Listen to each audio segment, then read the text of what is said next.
Hey there, welcome. So, you're a DevOps engineer and AWS is your home turf, right? You live and breathe it. Well, you're in exactly the right place. We're about to go on a tour that's going to seriously level up your skills and, let's be honest, your career opportunities. Let's get you fluent in the language of multi-cloud.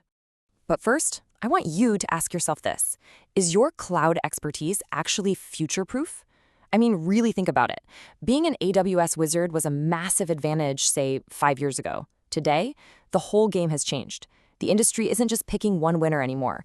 It's all about using the best tool for the job, no matter what logo is on it. All right, here's our game plan for today. First, we'll talk about why multi-cloud is the new normal. Then, we're going to decode Microsoft Azure, and after that, we'll take a look inside Google Cloud. Then comes the big aha moment, mapping everything back to the AWS concepts you already know and love. And we'll wrap it all up with your new cloud-agnostic toolkit. Okay, let's kick things off with Section 1, the multi-cloud mandate. This isn't some passing fad, it is the new reality of IT. And it's so important to understand why your amazing AWS skills are a fantastic foundation, but really, they're just the beginning of the story. So you might be asking, why is this even happening? You know, the reason is actually pretty straightforward. Big, established companies that have been running on Microsoft for, well, decades, they find Azure to be a super natural fit. It just plugs right into things like Active Directory. But then you've got teams on the cutting edge, doing heavy data analytics and AI, and they're often pulled towards the powerful tools in Google Cloud.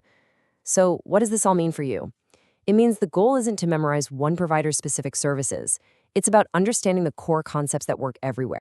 So, our first stop on this tour, Microsoft Azure. When you hear Azure, I want you to think enterprise. This is the go-to cloud for the big players, and we're going to quickly break down what that means for you. See, Azure absolutely thrives in large organizations because, well, it speaks their language. It offers this seamless integration with their existing Active Directory for identity, really robust governance features to keep control, and fantastic hybrid cloud capabilities. And that's a huge deal for companies that have to keep some of their data on-prem, maybe for legal or data sovereignty reasons, while still getting the benefits of the cloud. It's just built for that kind of complexity. Okay, for a DevOps pro like you, this is going to be your day-to-day playground. For compute, you've got your virtual machines and VM skill sets. For storage, blob storage is your friend. Basically, just think of it as Azure's S3. Simple as that. Networking's handled by VNets, and identity is managed through the super powerful Azure Active Directory. Oh, and for CI/CD, they have their own whole suite called Azure DevOps. Don't worry, it'll all make sense when we map it back to what you already know. All right, let's switch gears. We're jumping over to our second destination, Google Cloud Platform, or GCP. If Azure is the enterprise powerhouse, GCP is kind of like the innovator's playground, especially when you're talking about data, AI, and, of course, the big one, Kubernetes. And you have to get this to really understand GCP's DNA. I mean, Google literally invented Kubernetes. It was born and raised inside their own infrastructure. So what that means is that using Kubernetes on GCP, what they call GKE, is the most native, pure experience you can possibly get.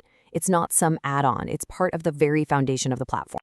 And hey, look at this. You starting to see a pattern here? The categories are pretty much identical.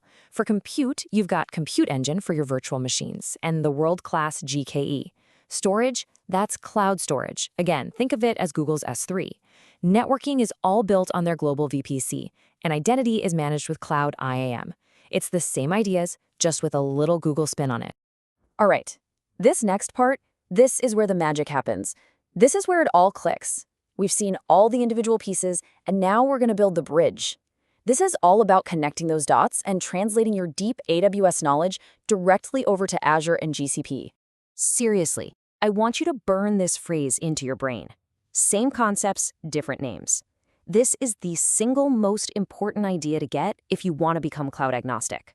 The truth is, you already know all the hard stuff. You know the architectural patterns. You know the why behind these services. All you're doing now is learning a new vocabulary for things you've already mastered. And boom, this table right here is your secret weapon. It's your Rosetta Stone for the cloud. That EC2 instance you spin up every day.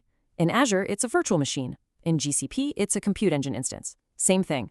Your beloved S3 bucket, that's blob storage in Azure and cloud storage in GCP. Your AWS VPC becomes an Azure VNet or a GCP VPC. It's the same idea of a private network in the cloud. And look at managed Kubernetes, EKS, AKS, GKE. It's all Kubernetes under the hood. You know what? Let's just zoom in on Kubernetes for a second, because this is a perfect example. It doesn't matter if you're using AKS on Azure or GKE on Google Cloud, you're getting the same core benefits. They handle that complicated control plane for you, they do the auto-scaling, and they plug right into all the other native services like networking and identity. And those kubectl commands you've perfected, your massive library of YAML files, they work everywhere, period. Your skills are 100% portable. And listen, this isn't just about the services themselves, it's about how you work. Think about infrastructure as code. If you're already using something like Terraform, guess what? You're basically already cloud agnostic and you might not even realize it. You just change that little provider block at the top of your code, and all your skills in writing modules and managing state work just the same across AWS, Azure, and GCP. Okay, that brings us to our last section, and honestly, this is the most important one.